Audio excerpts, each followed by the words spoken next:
ফুল গাছ। এটা আমার মা ঢাকা থেকে এনেছে এক দিদির বাড়ি থেকে, মায়ের খুব শখের গাছ।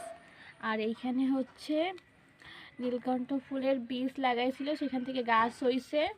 এখানে আছে তুলসী গাছ, আর এইখানে আছে আমার গাছ, কিন্তু খুবই অবস্থা খুবই খারাপ।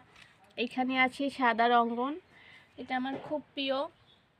আর চন্দ্রমল্লিকা গাছগুলো পুরো মরে গেছে। আর এইখানে আছে আমার টগর ফুল গাছ, এইখানে আছে আমার বেলি ফুল গাছ, কবে যে ফুল হবে কে জানে। আর এইখানে আছে আপুর দিয়া বাগান বিলাস। আর এইখানে আছে একটা টগর ফুল। আগে অনেক ফুল হতো, কেন জানি এখন ফুল হচ্ছে না। যাই হোক, আর এই আমার গাছটা মরে যাচ্ছে। যাই হোক, আর এইখানে আছে হচ্ছে বড়ই গাছ, বড়ই গাছে হয়তো ফুল হবে।